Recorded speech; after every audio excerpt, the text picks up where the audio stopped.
Welcome back mga kabayan! Nagbabalik po muli ang inyong lingkod upang magbigay sa inyo ng mga bago at nagbabagang mga balita.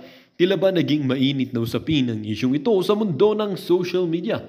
Natakot nga ba ang mga Kongreso or natakot ba ang Kongreso dahil dito sa iskandal ni Tambaloslos Romualdez ang rason kung bakit naaprubahan ang budget ng OVP? Nabahag ang buntot ng mga kumukontra. Dito nga natin makikita mga kaibigan dahil dito sa kabulastugan at kabalbalan na pinaggagawa nito or ginawa nito si Tambaloslos Romualdez patungkol sa iskandalo niya dito sa Okada ay tila ba natakot na rin ang mga Kongresong bumabanat dito kay Vice President Inday Sara Duterte na tila ba parang merong mga bagay-bagay na kanilang ayaw mabulgar katulad na lamang ng iskandalo sa Okada nitong si Tambaloslos Romualdez. Dito nga natin makikita at mapapatunayan mga kaibigan ng mga Kongresong ito ay tunay ngang may mga maraming itinatagong kababalaghan sa kanilang mga syudad o sa kanilang mga opisina. Kaya na lamang merong usap-usapin ng OVP or ng Office of the Vice President budget ay aprobado daw agad dahil nga sa pinagagawa ni Tambaloslos Romualdez. Dito nga natin makikita mga kaibigan natakot talaga itong mga Kongresong ito mapatalsik sa kanilang mga posisyon at maalis ang titulong congressman sa kanilang mga palangalan dahil nga mawawalan sila ng makukupit at mawawalan sila ng mga bagay na hindi nila magagawa kapag hindi na sila Kongreso. Well mga kaibigan, dapat ba talagang mapalitan na itong House of Representatives ng ibang bahay or dapat ba silang alisin? Kung kayo po ang tatanungin, ano po ang inyong mga opinyon? Well, para nga sa buong impormasyon ay panoorin na lamang ang buong video. At kung bago ka pa lamang sa ating channel ay huwag kakalimutang mag-subscribe, pindutin ang notification bell at piliin ang all upang laging maging updated sa mga bago at nagbabagang mga balita. At sa mga solid viewers naman natin dyan, maraming salamat naman po sa patuloy na pagtangkilik sa ating channel. Tuloy-tuloy lang po ang laban para sa katotohanan at para na rin sa kinabukasan ng ating pinakamamahal na bansang Pilipinas. Ganyan talaga laruan eh. Kaya marami pong nampaniwala, siguro napakinggan nyo rin sa ibang vlogger na hindi pala binawasan. Pero totoo po, binawasan. Okay, pag-usapan din po natin, ito pong mga reaction ng mga congressman. Dito po kasi nagpahayag na naman to si Lola, ano na nga pangalan nun, nung witness nila, Lola Mercado, na kinontra na naman, may pagkontra kay VP Sara na totoo daw na binigyan talaga sila, no? Okay, kaya sabi ng mga congressman, magigiting na congressman, humarap si VP Sara para pabulaanan niya. Haharap daw sa kanila.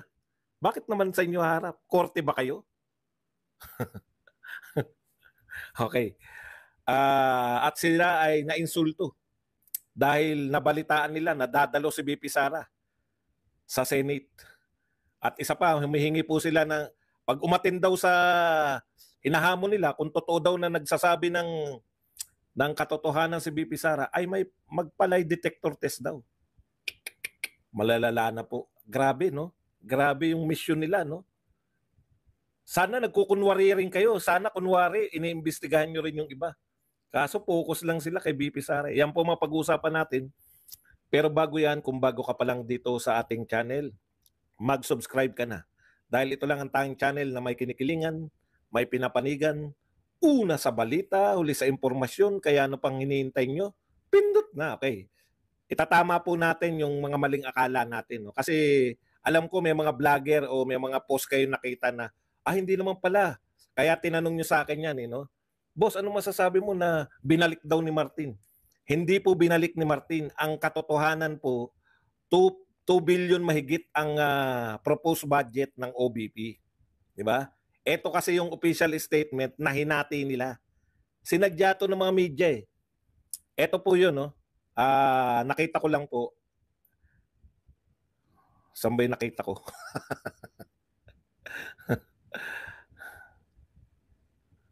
Nawala na. Pero ito yung parte na to yung binabasa nila eh.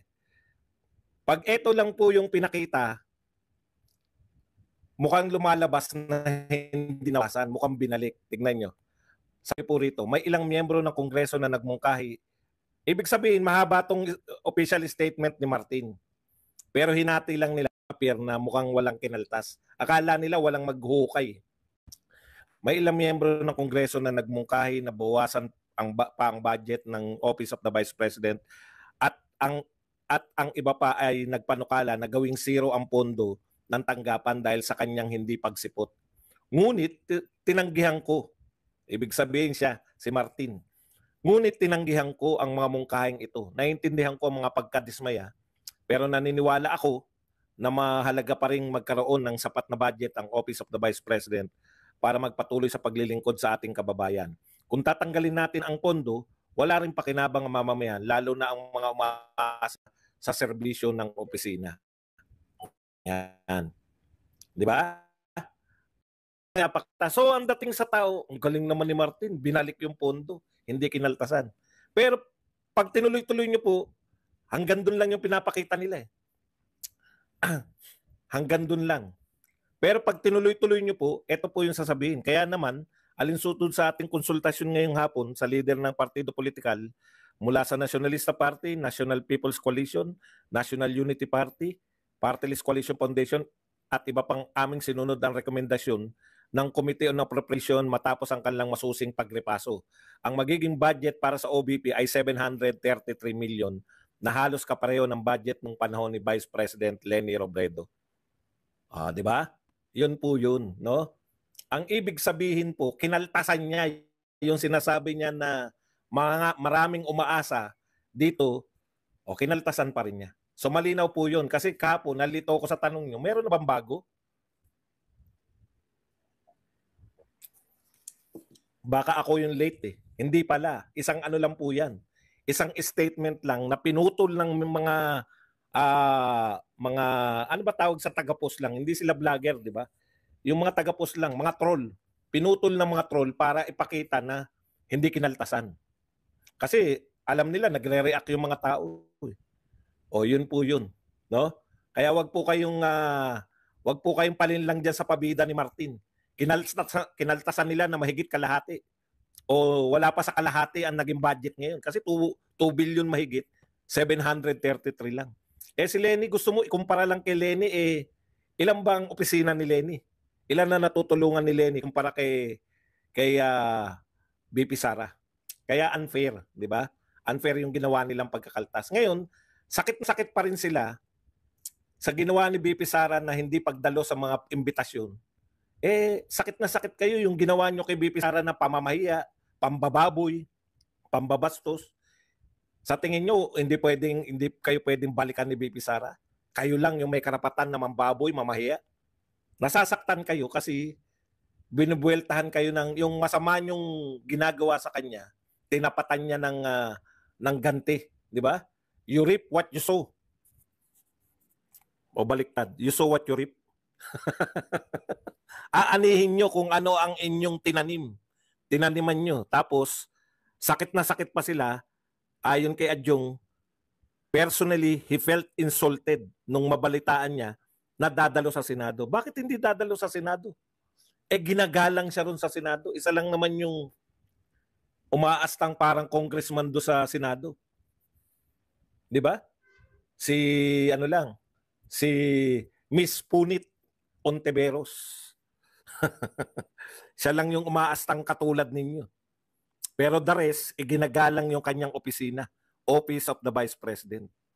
Kaya masasaktan talaga kayo. Ngayon, dahil dito sa paglutang nito ni Lola Mercado, may bagong panukala tong mga congressman na to, no? Basahin natin. Alam mo, simple lang yan eh. Kung totoong very damaging, kasi parang sinasabi nila, sino sa inyo ni Lola Mercado yung nagsasabi ng totoo?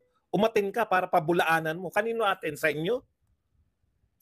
Umaasa pa rin kayo na aatin sa inyo si BP Sara para pagtulungan kayo? Baliktad eh. Ang balak nila, pagtutulungan nila si BP Sara, ang naganap, pinagtulungan silang mag-isa. Pinagtulungan silang 300 na mag-isa lang. Okay. Kahit pa, hindi naman kayo korte. Imagine niyo, budget niya nga, hindi niya inatinan. pinaubaya sa inyo. Ito pang gumawa kayo ng usap lang. Usap lang yan eh. Dahil kung matatagpo, napakinggan na natin eh. Pinarinig ko sa inyo yung usapan ni Jerbil. Eh. Finifeed na ni Jerbil. Ang sasabihin na lang ni Lola Mercado, yes, oo, opo. Sinusuhulan po ako. Oh. Hindi pa nagawa ni Lola Mercado. Eh. Di ba? Mismong testigo nila, hindi mapagbintangan na nanuhol si BP Sara. Tapos paatin ninyo, kayo na mag-akusa sa kanya na manunuhol. Mas wais sa inyo yung Vice President. Nasabi ni BP Sara, ini-impeach nyo ako tapos papayag ako na sa akin kayo kukuha. Bakit nyo imbitahin? Budget process pa ba yan? Bakit nyo imbitahin yung Vice President ng Pilipinas? Anong karapatan ninyo? Lumaki yung ulo eh. Kasi akala nila lahat kaya nila imbitahin. Anong meron? May nag-akusa sa kanya, ba't korte ba kayo? Kung matindi pala yung akusasyon, di yun ang batayan nyo para magsampa ng impeachment. Hindi po pwedeng basta-basta ipinapatawag yung mga Vice President. Ano yan, trip-trip na lang? May nag-akusa? Ano ba inakusa? Nakatanggap siya ng regalo? Hindi nga sinabi suhol. Eh. Oh. Tignan nyo po ha. Ang division nila ng bakit pinapatawag si BP Sara. Miski kayo hindi, tignan nyo. Kala mo malaki-malaki. Tapos na po tayo sa malaking-malaki, yung 125. Sinabihan na po kayo ng COA. Ano sabi ng COA? Walang. Allowed po. Inalaw po. Kaya nga nagtaka si Akop. Bakit nyo binigyan ng disallowance? Kulang po ng papeles eh. Hindi na kumibo si Akop. Kahit papano, matalino yun eh. Yung iba, pasa nyo sa amin yung mga pinapapasa ng pinapapasa, yung mga record, yung COA. Kahit naman basahin nyo yung record, COA na nga. Oh. Ibig nyo sabihin, kayong mga congressman, mas magaling kayong mag-audit kaysa sa COA. Kung yung COA wala nakitang problema sa kanilang pag-audit, kayo may makikita? Kalokohan. Babalikan kayo pag binigay lahat ng mga peles na yan. Confidential yan. Di ba? Hindi po ako abogado. Pero alam po ninyo, kakanood natin. Di ba? Para mo mailantad yung mga papeles. Sa Amerika kasi ang daming ano na nga doon? Nakalimutan ko na yung pangalan. Ano na nga yun? Confidential. Pag may tatak na confidential at tinignan mo, may kaso ka. Sa Amerika. May kaso ka nun. Ngayon lahat gusto nyo, pati safe houses. Saan nakalagay ang mga safe house na yan? Titindi nyo.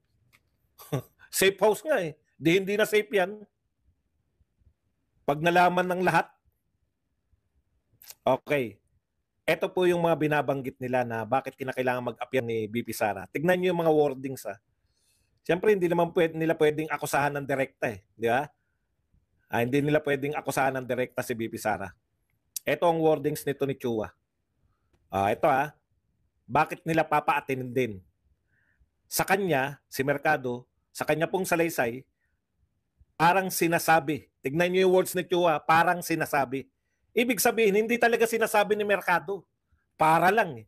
Tuloy natin. Sa kanya pong salaysay, parang sinasabi niya na hindi lang naman siya It would appear na may mga regional director din at saka mga ibang empleyado na nakakatanggap. Ang ingat sa wordings, di ba? Di ba? Di umano. Kami gumagamit niyan, no? Maingat ka sa wordings. Representative Joel Chua. Alam nyo kasi, kung may kaso kayo, talagang dedirektahin nyo, nagnakaw si BP Sara, nang umit, nanuhol. Hindi nila sinasabi yun. Basahin natin kung paano nila. Sa kanya pong salaysay, parang sinasabi niya na hindi lang naman siya It would appear na may mga regional director din at saka mga ibang empleyado na nakatanggap. Duda nga namin, duda lang siya, ito ay galing sa confidential funds na supposedly hindi naman ganun ang paggamit nun. Pinagdugtong-dugtong mo yung hinala. Hinala mo, tansya mo sa sinabi at duda ka. Tanong, pwede mo bang kasuhan ang isang vice president Kasi po, parang sinabi ng testigo na parang hindi lang siya yung nakatanggap ng parang pera na yan. Duda ko galing yung parang pera na yan na parang tumanggap din yung mga regional director na parang sinabi kasi ng parang testigo namin na parang nagbigay pa rin sa iba bukod sa kanya na parang may kaso. No? Duda ko po, ito ang mga pinamigay na to sa mga parang director ng regional ay kaduda-duda, baka ito po ay parang galing dito sa buwakang na confidential fund. Ang tagal nyo nang sinasalang. Si BP Sara, humingi pa kayo ng dutestekum sa COA. No? Tapos, ang magiging kaso nyo lang, parang may kaso siya kasi parang sinabi. Hindi pa kayo tiyak kung sinabi. Ako po tiyak, hindi sinabi na may ibang pinagbigyan. Hindi sinabi na siya'y sinuhulan. Hindi sinabi na ito ay galing sa confidential fund. So anong kaso nyo? Tama yun. Hindi ginagamit doon ng confidential fund. Pero bakit parang lang? Kaya dapat daw humarap si BP Sara para kung sino nagsasabi ng totoo. Eh si BP Sara, definitely. May papeles ako diyan kay Lola Mercado na yan ay nanghingi ng 16 million.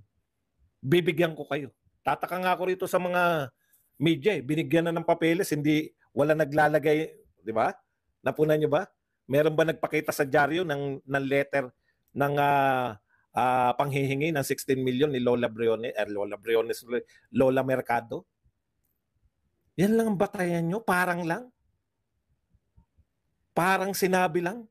Hindi pa kayo tiyak na sinabi? Ako po tiyak, wala pong sinabi na may tumanggap pang iba bukod sa kanya. Grabe, no? Papupuntahin ninyo, isasalang ninyo yung Vice President ng Pilipinas dahil parang, kutya, budget niya nga, hindi niya inatinan. Sabi niya, bahala na kayo. Kahit isiro niya yan, Vice President pa rin ako. Meron pang patawa talaga rito eh. Ito talaga mga super patawan ng ginagawa nyo kay BP Sara. No? Ito po, basahin natin tong sabi ng mga taga-HOR. Sino ba nagsalita nito? Walang sinabi. The Vice President owes the Filipino people an explanation and an apology. Utang tindi nung salita na yun.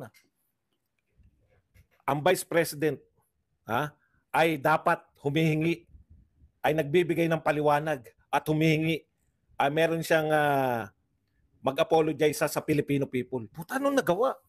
Di ba? Ang tindi. Magpaliwanag ka, BP Sara. At humingi ka ng tawad sa mamamayang Pilipino. Lalong-lalo na sa naghalal sa'yo na 32 million. Ang tindi siguro ng ginawa ni BP Sara. Di ba? Pag mga ganyan kabibigat yung sa orders, matindi siguro ang ginawa. Magpasalamat muna tayo. Ninita Obanana, thank you very much sa $999 na pangkape. At dito po kay Marlon Uy, Boss Bads, pagdamutan mo na tong kape, mahina talaga ngayon. Thank you very much sa 125 na pangkape, Marlon Uy. Meron pang isa kanina eh. Alam nyo, sa totoo lang, ino-OA lang nila eh. Wala naman talaga silang kaso. Ang pagbabatayan nyo lang po ng merong misuse ng fund, COA. Misuse, COA po yan. Hindi po pwedeng kami, dinideklara namin na nag-misuse ka ng fund kahit ayaw ideklara ng COA. Marunong pa kayo sa COA? COA po. COA lang po magsasabi kung misuse yung fund mo, hindi po yung kapitbahay. Hindi po yung nakatira sa taas ng bubong nyo. COA. COA ba kayo? Teka muna. Aurora Albis, thank you very much sa 15 Hong Kong dollars na pangkape. Okay. Teka, dahil mga nagpasalamat tayo, nakalimutan na natin kung anong pinag-uusapan. Ito, the Vice President owes the Filipino people an explanation and an apology. Ang Vice President daw po ay dapat magpaliwanag sa mamamayang Pilipino at kinakailangan pong humingi ng tawad. Hindi humingi ng tawad, humingi ng kapatawaran.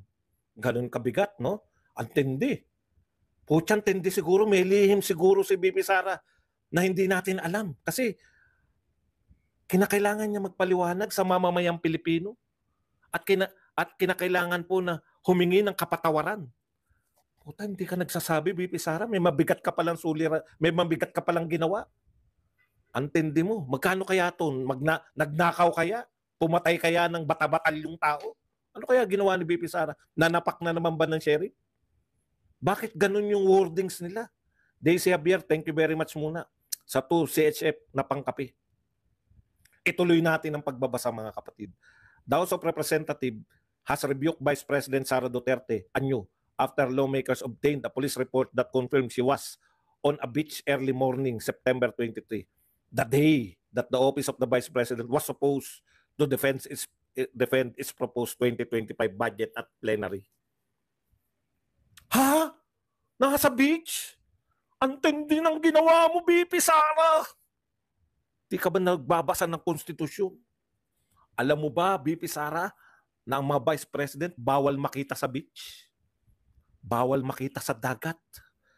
Vice President ka ng Pilipinas, hindi mo alam ang napakabigat mong kasalanan.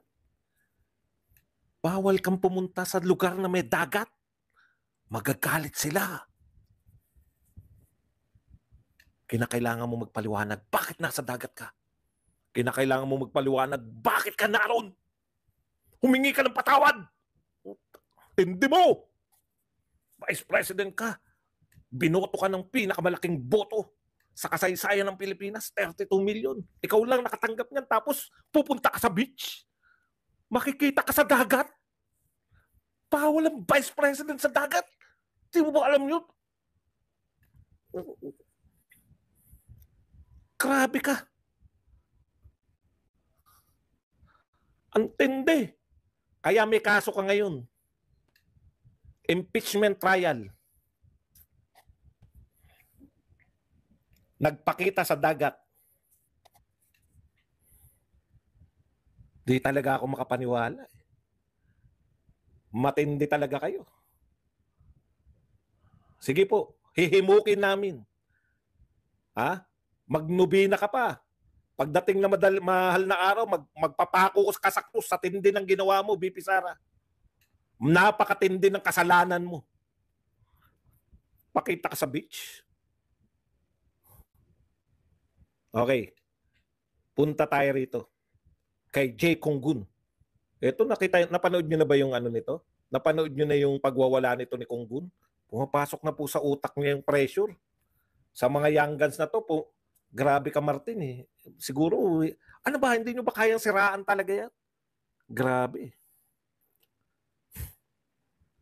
Ay, baka yung Kalagwas, hindi na ano. At saka FYI po, nasagot na po yan. Ni BP Sara, nasagot na po yan. Sabi niya po, hindi totoo na nasa beach siya nung kayo ay nagbabudget hearing. Kasi umalis siya ron alas 6 eh. Habang kayo nagbabudget hearing, wala na po siya sa Calagwas Beach. Umiikot na po siya sa ibang parte ng ano. Umiikot na po siya sa ibang parte ng Bicol region. Kaya tama po si BP Sara. Di ba sabi niya, tama yung pulis, tama rin na siya ay naroon ng mga alas 6 ng umaga. Tama rin po si BP Sara na habang sila ay nagsesession, wala siya ron sa beach. Dahil nagsesession sila, naroon na po siya sa ibang komunidad. Heto pa po. Balik tayo doon sa bintang ni Lola Mercado. Ito po si Jay Konggun. Pucha, nung una ko nakita to si Jay Konggun, medyo may hawig kay sino yung naging shota ni Sharon na kapatid ni Randy. Anong pangalan nun? Randy Magbababoy. Randy Santiago. Anong pangalan nun? Nung kapatid ni Randy. May hawig to nun eh. Hawig to yung kapatid ni Randy. Rowel. Si Rowel ba naging shota o kalab team lang? Hindi, si Rowel. May hawig, di ba? Medyo nawalan lang ng babato. Si Konggun. Ito po ang sabi ni Konggun. Natalakay na ba natin? Di pa, no? Kung talagang sa puso ni BP Duterte, feeling niya, nagsasabi siya ng totoo. Aba, may duda si Konggun, ha? Hindi, tungkol po kay Mercado to. Thank you very much muna kay Raymond Nunag na nagbigay sa atin ng 24 pesos na pangkape. Yan, maraming salamat sa iyo, Raymond Nunag. Ano na ba siya? Moderator na ba? Okay. Kung talagang sa puso ni BP Duterte, feeling niya, nagsasabi siya ng totoo, mag-lie detector test siya. Na silang dalawa lang ni Yusek Mercado, si Lola Mercado daw, para magkalaman kung sino nagsasabi ng totoo. Hindi na kailangan pa mag-deny at manira sa press con. Tindi Lapit mo nga ulo mo kung gun, lagyan kita ng baba para kahawig mo na talaga si Rowel. Alam mo, Kong Gun, no? Ang una kong tanong sa'yo, Tulfo ba apelyido mo? Kasi pag Tulfo apelyido mo, okay lang na maghanap ka ng lie detector test. Tulfo ka ba? O kung hindi ka Tulfo, huwag ka maghanap. Gumawa ka ng originality naman. Wala naman. Original na si Tulfo dyan eh. Huwag mo lang gayahin kasi lahat ng korte, hindi po admissible yung lie detector test. Hindi po yan. No? Okay. Ikalawa kong tanong, ayaw mo mag-press con si BP Sara? Bakit kayo panay ang press con nyo? Dapat congressman lang ang nagpe-press con, yung vice president ng Pilipinas, bawal mag-press con. Sinisiraan nyo. Bawal siyang sumagot. Ikaw kaya mag-lie detector test? Wala lang. Wala naman nagbibintang sa'yo. Wala lang. Gusto lang din namin. Payag ka? Hindi rin, di ba? Huwag nyong, yung ayaw nyong ipagawa sa inyo, huwag nyong pagmukhaing kawawa si BP Sara. Vice President yan eh, ng Pilipinas eh. Kung utos-utusan nyo na magpa-lie detector test ka, huwag kayong mag-alala, hindi dadalo yan sa patawag nyo. Anong gagawin nyo? Kaya ulitin ko na naman, no? Yung mga